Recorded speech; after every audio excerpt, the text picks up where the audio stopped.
Bismillah, Assalamualaikum warahmatullahi wabarakatuh. Perkenalkan, nama saya Jalaluddin Mufli dengan NIM E1E122-104. Oke teman-teman, jadi pada video kali ini saya akan membahas sebuah paper review, yang dimana di sini paper review itu sangat berpengaruh pada computer vision.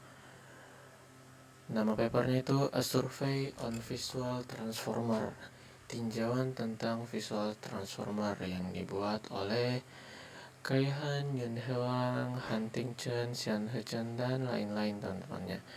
Yang di sini 10 Juli 2023. Jadi paper ini membahas bagaimana arsitektur transformer yang awalnya sukses di bidang natural language processing itu mulai diadopsi ke dunia computer vision. Jadi mengapa ini penting? Karena sebelumnya CNN itu atau Convolutional Neural Network itu tulang punggungnya dari computer vision. Nah, CNN ini bekerja sangat baik dalam mendeteksi pola lokal seperti tepi, tekstur, atau bentuk-bentuk kecil dalam gambar. Tapi CNN ini punya keterbatasan, yang dimana di sini dia melihat data secara lokal dan membutuhkan banyak lapisan. Di sini membutuhkan banyak lapisan untuk memahami hubungan global. Jadi misalnya di sini bagaimana telinga, ekor, dan tubuh berhubungan dalam gambar seekor kucing. Kemudian transformer ini melalui mekanisme self-attention ini bisa langsung menangkap hubungan global antar bagian gambar. Jadi kalau CNN itu ibarat kita melihat gambar sedikit demi sedikit. Nah, transformer ini bisa melihat gambar secara keseluruhan sekaligus.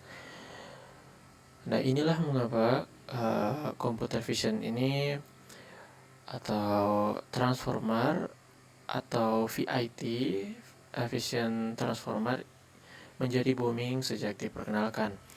Karena pada dasarnya arsitektur Vision Transformer ini dia lebih baik dari CNN. Jadi kita langsung masuk saja kenapa bagaimana sebenarnya Vision Transformer ini bekerja. Jadi pertama di sini ada penyematan patch. Ada penyematan patch yang dimana alih-alih kita memasukkan seluruh gambar sekaligus, Visual Transformer itu memotong gambar menjadi patch-patch yang kecil. Nah, misalnya 16x16 pixel. Setiap patch itu dianggap sebagai sebuah kata dalam NLP. Jadi kalau misalnya di NLP, transformer membaca kata. Di Vision, transformer membaca patch gambar. Yang kedua di sini kita mengambil tokenisasi. Kita mengambil tokenisasi dan penyematan linear, yang dimana patch yang tadi itu kita potong, diubah menjadi vektor, kemudian kita embedding linear, sehingga kita mendapatkan representasi numerik yang dapat diproses oleh transformer. Kemudian yang ketiga di sini kita pengkodean posisi, yang dimana beda dengan teks yang punya urutan kata alami. Di sini gambar tidak punya urutan. Di sini gambar tidak punya urutan. Dia linear. Tidak punya urutan linear. Jadi supaya transformer mengetahui posisi patch, kita menambahkan informasi posisi melalui pengkodean posisi. Kemudian di sini kita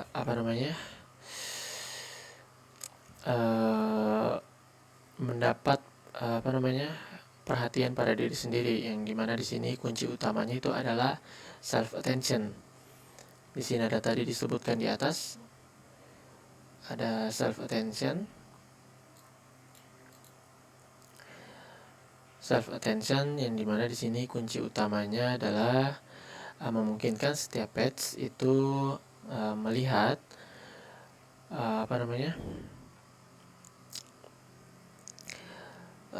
melihat page self attention itu memungkinkan setiap page melihat page lain sehingga hubungan global antar bagian gambar itu dapat ditangkap. Misalnya di page di pojok kiri ini bisa langsung kita lihat misalnya ada page di pojok kiri atas bisa langsung memperlihatkan page di bawah kanan tanpa harus melewati layer demi layer. Nah, yang kelima ini ada multi-head attention, yaitu bukan hanya satu hubungan yang ditangkap, tapi banyak kepala yang bekerja secara paralel. Nah, setiap kepala ini bisa fokus ke pola berbeda yang ada fokus ke tekstur, ada yang fokus ke bentuk global. Setelah semua proses itu, hasil akhirnya itu masuk ke MLP head untuk klasifikasi atau tugas lain.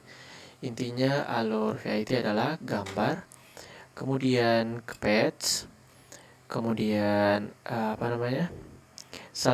embedding dulu, self attention, habis itu masuk ke klasifikasi.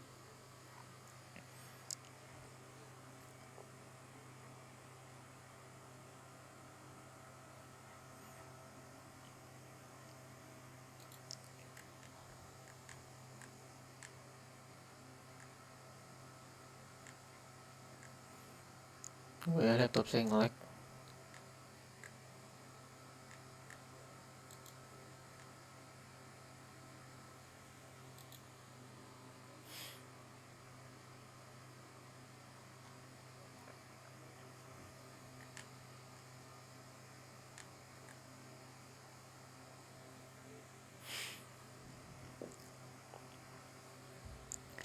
Nah, kemudian kita seiring berkembangnya vision transformer, ini banyak varian bermunculan.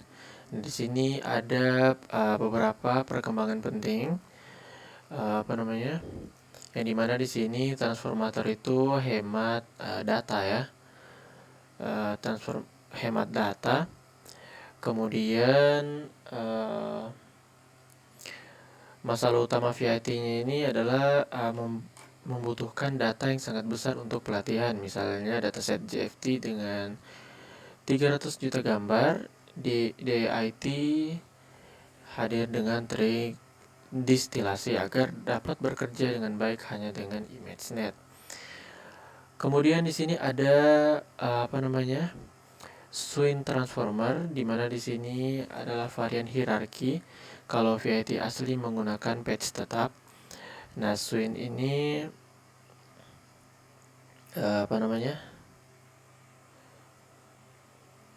menggunakan page bertingkat dengan jendela bergeser shift Windows. Hal ini membuat swing lebih efisien dan cocok untuk mendeteksi objek dan segmentasi. Nah, kemudian yang ketiga di sini ada hybrid CNN transformation, yang dimana di sini ada pendekatan yang menggabungkan CNN dan transformer. Dan CNN sini tetap dipakai untuk ekstraksi fitur lokal. Untuk ekstraksi fitur lokal di sini CNN tetap berfungsi ya. Sementara itu transformer itu menangani konteks globalnya dan kombinasi ini memberi performa yang lebih seimbang. Kemudian vision transformer juga itu ringan. Beberapa model mencoba membuat versi lebih ringan agar bisa berjalan di perangkat mobile atau edge device. Contohnya mobile feed. Dari sini bisa kita lihat trade-off, ada model yang lebih akurat tapi berat dan ada juga yang lebih ringan tapi sedikit mengorbankan performa. Nah, kemudian bagaimana performa vision transformer dibandingkan CNN? Bagaimana performanya dibandingkan dengan CNN? Kalau kita lihat performa vision transformer dibandingkan CNN ini, dari berbagai tugas itu untuk klasifikasi gambar, vision transformer ini bisa mengalahkan CNN jika dibor dengan dataset yang besar. Tapi jika datasetnya terbatas, CNN ini bisa lebih terasa stabil ya. Dan untuk deteksi objek itu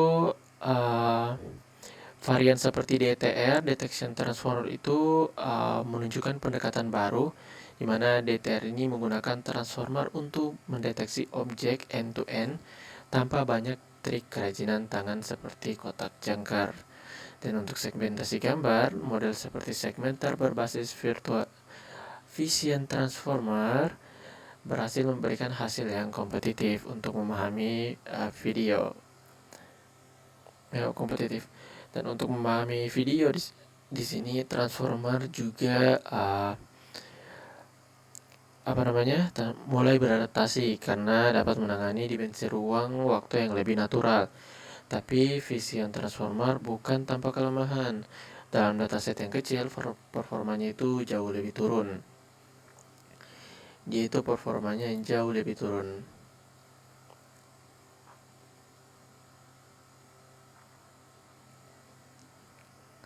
Jadi dia di sini butuh dataset yang banyak ya dibanding CNN.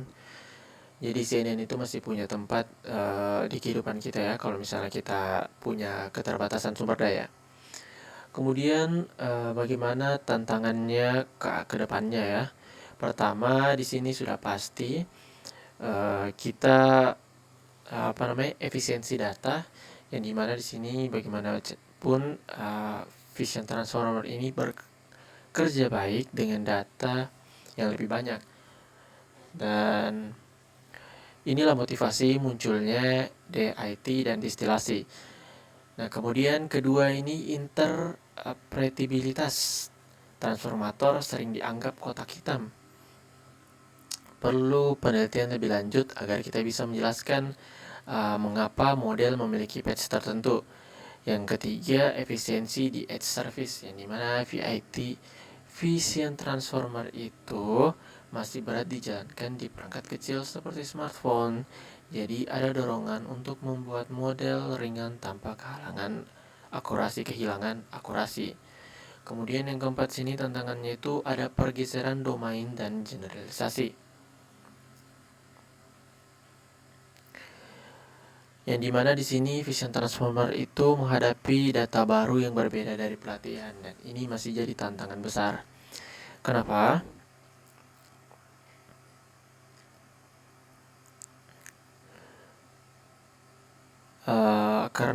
Karena itu tadi ya, karena datanya dia itu butuh data yang besar. Ya, terus selanjutnya di sini kita punya tantangan penjelasan dan kepercayaan, yang dimana dalam aplikasi kritis seperti medis atau keamanan kita membutuhkan model yang tidak hanya akurat tapi bisa juga dijelaskan, kemudian diberi pemahamannya. Kemudian di sini paper review ini ditutup dengan optimisme bahwa visual transformer itu adalah arah masa depan dengan computer vision, tapi masih memerlukan banyak inovasi yang betul-betul praktis ya. Karena seperti yang kita lihat tadi, Vision Transformer ini dia itu berat, susah dipakai dalam device-device yang kecil. Kemudian juga dia membutuhkan banyak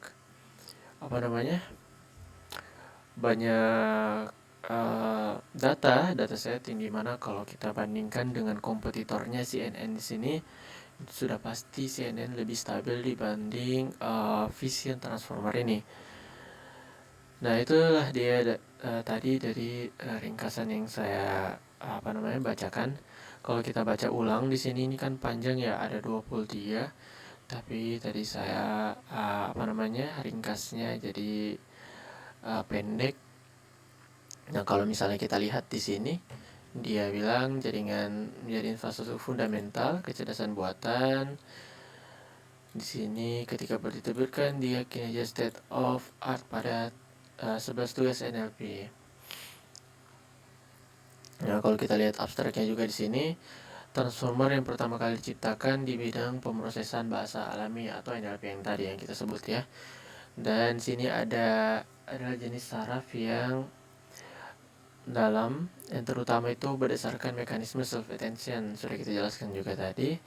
Jadi berkat kemampuan representasi yang kuat, para peneliti itu sedang mencari cara untuk menerapkan transformer pada tugas penglihatan komputer. Berbagai macam benchmark visual menunjukkan bahwa proses berbasis transformer memiliki performa yang serupa atau bahkan lebih baik daripada jenis jaringan lain seperti jaringan saraf konvensional dan recurrent. Mengingat performa yang tinggi dan kurangnya kebutuhan akan bias induktif khusus penglihatan, transformer ini semakin mendapatkan perhatian dari komunitas komputer visi. Dan dalam makalah ini kita lihat kalau model transformer itu penglihatannya transformer vision ini dengan mengkategorikannya berdasarkan tugas yang berbeda dan menganalisis kelebihan serta kekurangannya. Kategori utama yang telah diteliti di sini mencakup jaringan tulang punggung, penglihatan tingkat tinggi atau menengah, penglihatan tingkat terendah, dan pemrosesan video. Dan kita juga di sini menyatakan metode transformer yang efisien mendorong transformer ke dalam aplikasi berbasis perangkat nyata, ya, ini real time. Selain itu, di sini kami juga memberikan pandangan singkat tentang mekanisme self attention dalam penglihatan komputer.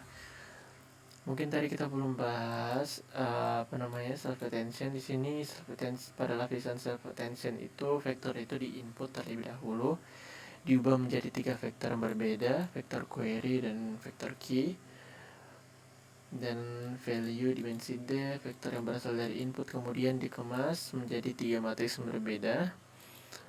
Dan selanjutnya fungsi attention di antara vektor input key di sini dihitung sebagai berikut.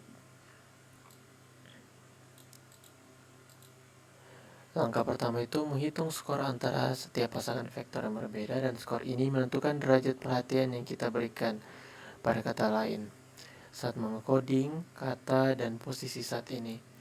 Langkah kedua itu kita menormalkan skor untuk meningkatkan stabilitas gradien guna pelatihan yang lebih baik. Dan langkah tiga di sini mengubah skor menjadi probabilitas terakhir. Dan setiap vektor nilai dikalikan dengan jumlah probabilitas vektor.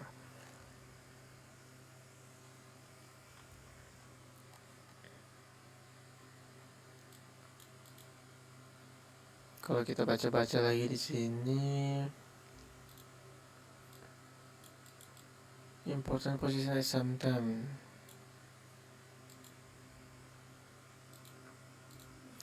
Coba kalau kita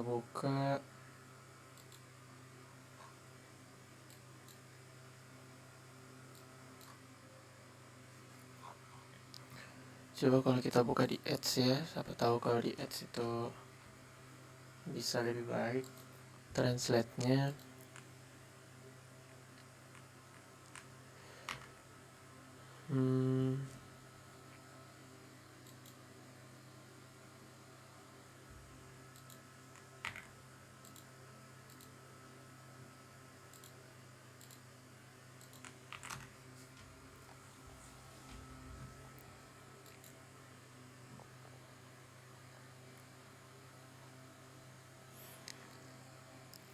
Nah, di sini kalau kita lihat di vision transformer ini termasuk klasifikasi citra visi tingkat menengah. Ini tadi sudah kita jelaskan juga. Backbone for representation learning.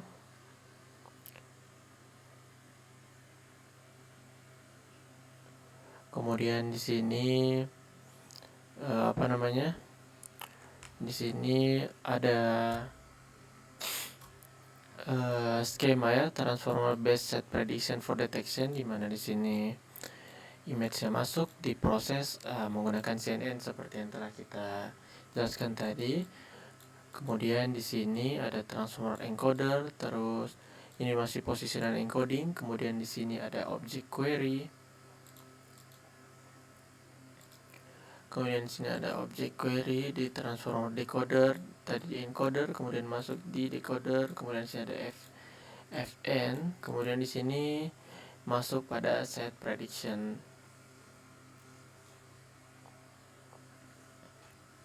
Nah, DTR ini penemuan baru ya, new design dari Object Detection Framework dari basisnya Transformer.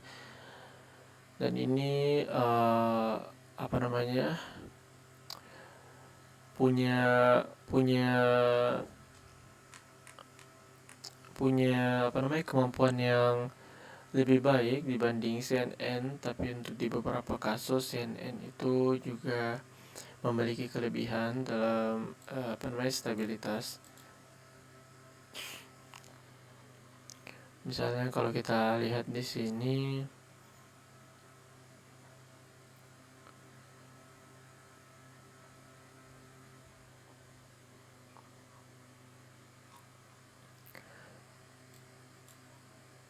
ini tadi sudah kita itu sudah kita jelaskan kalau transformer ini menjadi topik hangat di bidang fisik komputer karena kinerjanya itu yang kompetitif dan luar biasa dibandingkan dengan CNN. Jadi untuk menemukan dan memanfaatkan kekuatan transformer seperti yang dirangkum dalam survei ini, jadi sejumlah metode itu telah diusulkan dalam beberapa tahun terakhir, dan metode ini menunjukkan kinerja yang baik pada berbagai macam tugas visual, termasuk termasuk punggung, visi tingkat tinggi, menengah, dan visi tingkat rendah, dan pemrosesan video. Tapi untuk potensi transformer untuk komputer visi ini belum sepenuhnya dieksplorasi ya, karena masih baru juga, yang berarti beberapa tantangan masih perlu dipecahkan. Nah, seperti yang telah kita bilang tadi, tantangannya itu dia butuh data yang besar, kemudian dia juga berat ya dibanding kompetitornya.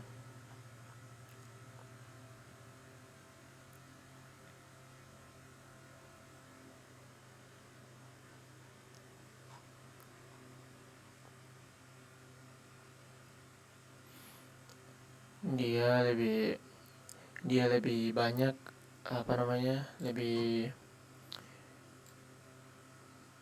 lebih banyak memakan size.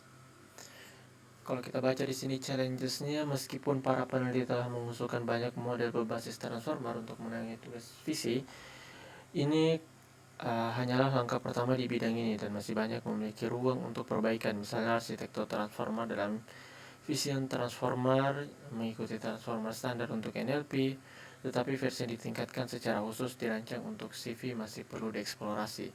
Nah, selain itu juga perlu menerapkan transformer yang lebih banyak tugas selain yang disebutkan sebelumnya. Kemudian kalau kita lihat di sini, fitur prospek dari vision transformer di sini arah ke efektivitas dan efisiensi transformer dalam visi komputer. Semoga kedepannya pengembangan transformer visi ini efektif, dan khususnya transformer dengan kinerja tinggi dan biaya sumber daya yang lebih rendah. Kinerja itu menentukan apakah model dapat diterapkan dalam dunia nyata kita, sementara biaya sumber daya mempengaruhi penerapan pada perangkat. Jadi kalau bisa dibilang untuk apa kalau misalnya modelnya bagus tapi susah untuk diterapkan di dunia nyata seperti itu. Jadi semoga ke depan itu bisa penggunaan sumber daya itu lebih rendah.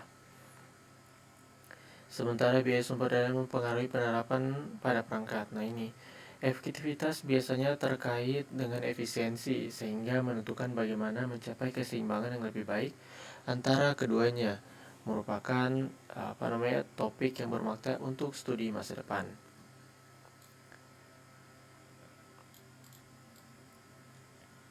Nah, kalau kita di sini ini banyak variasi tipe dari neural network. Jaringan saraf ada CNN, RNN, dan transformer. Di bidang CV, CNN dulunya menjadi bidang utama, tetapi sekarang transformer semakin populer karena Di sini CNN dapat menangkap bias induktif seperti kesetaraan, terjemahan, dan lokalitas, sedangkan Vision Transformer menggunakan pelatihan skala besar untuk melampaui bias induktif. Dan dari bukti yang tersedia saat ini, CNN berkinerja baik pada dataset kecil, sedangkan Transformer berkinerja lebih baik pada dataset yang besar. Jadi dia ini plus minus ya. Pertanyaannya untuk masa depan adalah apakah menggunakan CNN atau Transformer? Karena seperti yang kita bilang tadi, Transformer itu berat tapi kinerjanya bagus kalau diimbangi dengan dataset yang besar. Tapi CNN lebih stabil, terus tidak terlalu membutuhkan dataset yang besar. Tapi kalau misalnya kita lihat dari kinerjanya, sudah pasti lebih bagus Transformer. Dengan pelatihan menggunakan dataset besar, Transformer dapat mencapai kinerja yang lebih baik. Nah, ini kan sudah di benchmark juga, jadi ada kemungkinan neural network ini membutuhkan data yang lebih besar daripada bias induktif sebagai penutup. Nah, di sini sebagai penutup, meninggalkan pesan bahwa pertanyaan dapatkah Transformer berhasil memuaskan paradigma komputasi yang sangat sederhana, misalnya data yang masif? Iya, harusnya iya. Dengan semakin banyaknya data, maka di sini Transformer bekerja lebih baik. Dan kalau misalnya kita memiliki keterbatasan data, maka CNN di sini bisa jadi salah satu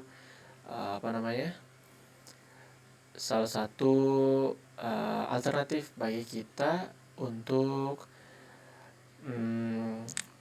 menggunakan image detection tadi. Di sini juga ada DTR, tapi tetap DTR juga menggunakan CNN juga ya, komponen CNN juga di dalamnya. Ini paper yang menurut saya itu sangat berpengaruh ya di zaman sekarang ini, karena semakin majunya teknologi, sekarang sudah pasti orang-orang itu berlomba-lomba untuk mencapai hasil yang bagus dengan biaya yang lebih compact dan bisa bersaing di kehidupan kita. Nah, untuk Transformer di sini ini masih banyak tantangan. Kalau diperhatikan tadi masih banyak tantangan dan masih ada pertanyaan apakah Transformer bakal digunakan di masa depan, dengan mengingat di sini dia punya beberapa kendala.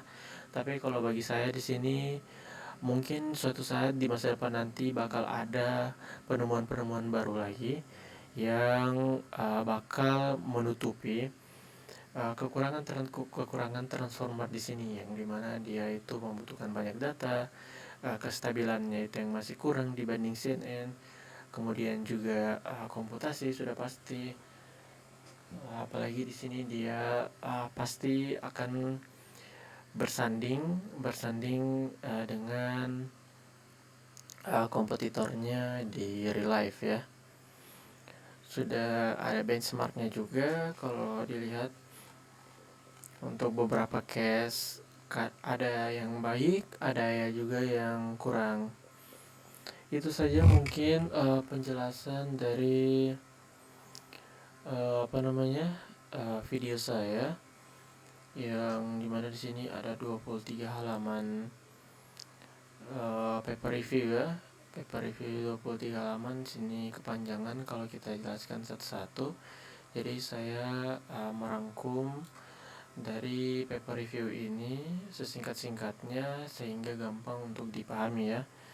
Jadi bagi teman-teman sekalian mungkin yang pengen image detection menggunakan transformer bisa menggunakan CNN juga bisa, DTR juga bisa. Jadi makalah ini memberikan kita gambaran besar bagaimana transformer masuk ke dunia vision dan apa saja varian yang muncul, bagaimana kinerjanya dalam berbagai tugas, serta tantangan yang harus dihadapi. Kalau CNN itu bisa kita sebut pahlawan di masa lalu, kalau Transformer ini bisa jadi pahlawan di masa depan dalam computer vision. Dengan perlu dicatat kendala-kendala yang tadi itu, semoga saja di masa depan nanti itu bisa tertutupi dengan penemuan-penemuan baru yang lebih baik lagi. Baiklah teman-teman, mungkin itu saja yang bisa saya jelaskan dalam paper review kali ini. Lebih dan kurangnya itu mohon dimaafkan. Mungkin banyak juga di sini penjelasan yang tidak saya jelaskan ya, karena di sini kita sama-sama belajar. Semoga penjelasan yang saya sampaikan pada video kali ini bisa bermanfaat bagi kita semua. Mohon maaf jika ada salah kata atau penjelasan yang kurang jelas. Saya Mufli, pamit undur diri. Mohon maaf dengan segala kekurangan. Wabillahi taufiq wal hidayah. Wassalamualaikum warahmatullahi wabarakatuh. Sampai ketemu di video selanjutnya.